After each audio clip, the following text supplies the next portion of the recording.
मेरा नाम ज्ञानचंद गुप्ता है। मैं हरियाणा प्रदेश का अध्यक्ष स्पीकर के नाते यहाँ आया हूँ। मेरी विधानसभा पंचकुला विधानसभा है और जो कि हरियाणा प्रदेश की सबसे लास्ट मैं कहूँगा कि या फर्स्ट जो है कॉन्स्टिट्यूंसी वो विधानसभा पंचकुला है। माता मनसा देवी के प्रांगण में ये स्थित है और ये कॉन्स्टिट्यूंसी 96 के अंदर कार्व आउट हुई थी। मैं यहाँ से दूसरी बार विधायक चुन करके आया।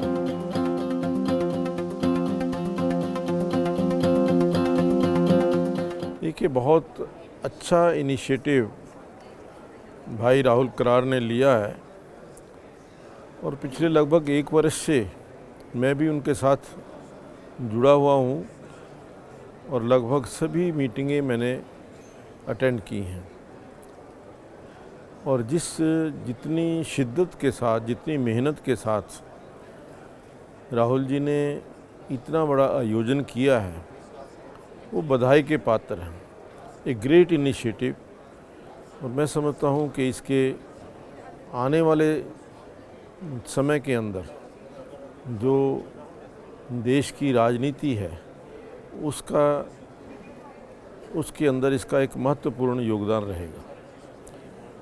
जिस प्रकार से देश के सभी पार्टियों के विधायकों को इकट्ठा एक मंच पर लाना और उनके साथ आपस के अंदर इंट्रोडक्शन, आपस के अंदर discussion about their state, about their constituency.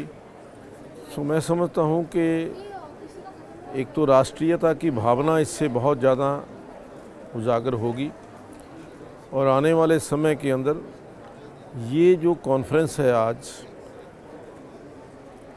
लोकतांत्रिक मूल्यों को मजबूत करने के अंदर एक मील का पत्थर साबित होगी। जिस प्रकार से इस कॉन्फ्रेंस का आयोजन किया गया, देश के कोने कोने से, चाहे वो विधायक हैं, MLCs हैं, मंत्री हैं, सभी लोग यहाँ आए हैं, तो निश्चित तौर पर इसके अच्छे परिणाम आएंगे।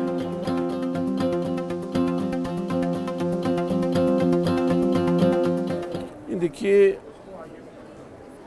ऐसे स्कूल्स की और अधिक आवश्यकता है। जिस प्रकार से आज इलेक्टेड रिप्रेजेंटेटिव के बारे में, पॉलिटिकल लोगों के बारे में एक गलत राय बनती जा रही है। यदि पढ़े लिखे लोग, वेल एजुकेटेड, ट्रेंड जो हैं लेजिस्लेटर्स चुन करके, जनप्रतिनिधि चुन करके आएंगे तो निश्चित तौर पर लोगों का विश्वास भी बढ़ेगा और उनकी कार्यशैली के अंदर भी निखार आएगा। और मैं समझता हूँ कि MIT का जो गवर्नमेंट स्कूल है, जो पिछले कई वर्षों से काम कर रहा है, इस प्रजातंत्र में ऐसे स्कूल्स की बहुत अधिक आवश्यकता है।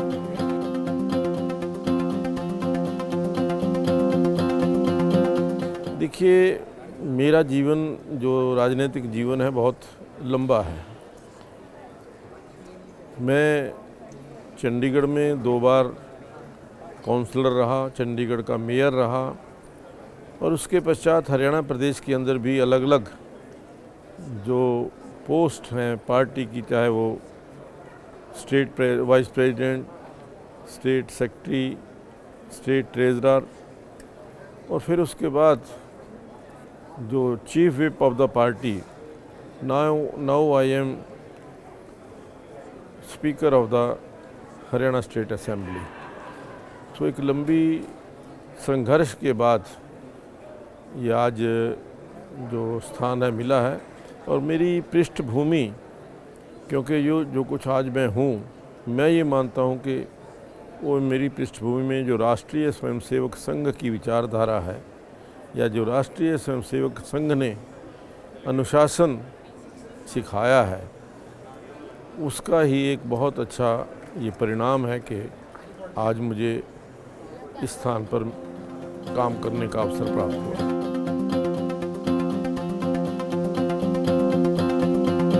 देखिए, चुनाव जो है, मैंने पहला चुनाव 96 के अंदर लड़ा था। उस समय जो हमारे देश के आज यशस्वी प्रधानमंत्री हैं, उस समय वो हमारे प्रभारी थे चंडीगढ़ के।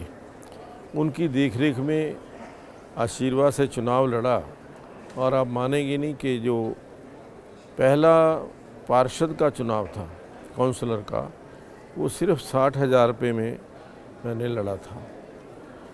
और चंडीगढ़ विधानसभा, जो चंडीगढ़ के लोग हैं वो पढ़े लिखे लोग हैं, इसलिए कोई बहुत ज़्यादा वहाँ किसी को समझाने की आवश्यकता नहीं। वो काम को देख करके, विचारधारा को देख करके, आपकी कार्यशैली को देख करके लोग वोट करते हैं, और लोगों ने मुझे चुना। और उसके पश्चात जब मैं यहाँ विधानसभा के अंदर आया, हालांकि पहला चुनाव में 2009 में हार गया था, लेकिन 2014 में इलाके के जो लोग थे, मतदाता थे, उन्होंने एक बहुत बड़े भारी बहुमत से लगभग 48,500 वोटों से मुझे जिता करके भेजा।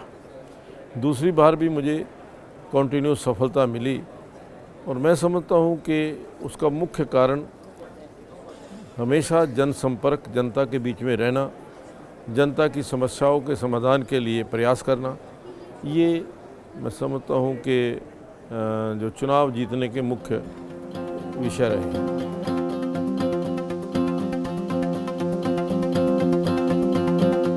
मेरे पॉलिटिकल आइडल जो हैं, पॉलिटिकली कहेंगे तो वो तो नरेंद्र मोदी हैं, अटल बिहारी वाजपेयी हैं। अटल बिहारी वाजपेयी जी के साथ भी मुझे काम करने का अवसर मिला, आदरणीय लाल कृष्ण आडवाणी जी के साथ भी। लेकिन नरेंद्र मोदी जी की कार्यशैली से, उनके काम करने के तरीके से मैं बहुत ज़्यादा प्रभावित रहा। और आज भी जिस प्रकार से, जिस त्वरता से, जिस साहस के साथ कोई भी डिसीज़न लेने की ताकत उनमें है, या कोई भी वो निर्णय लेते हैं, ये मैं समझता हूँ कि अद्वितीय है।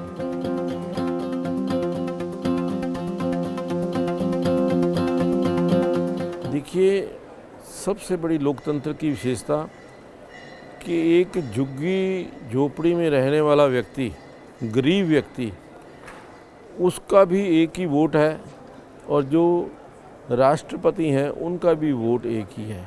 ये हमारे लोकतंत्र की विशेषता है।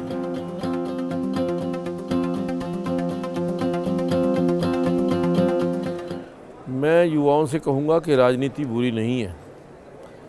राजनीति के अंदर आकर के अनुशासन, धैर्य और एक सेवा की भावना से राजनीति में यदि आप आएंगे, तो निश्चित तौर पर आपको कार्य करने में मज़ा भी आएगा, काम करने के अंदर आपका मन भी करेगा। यदि आप किसी दूसरी सोच से राजनीति में आते हैं, तो आपको वो जो फल है जो आप चाहते हैं वो नहीं मिल पाएगा। अगर सेवा की भावना से आते हैं, तो सेवा की भावना से कोई भी राजनीति के अंदर यदि आता है व्यक्ति, तो उसको खुशी मिलती है।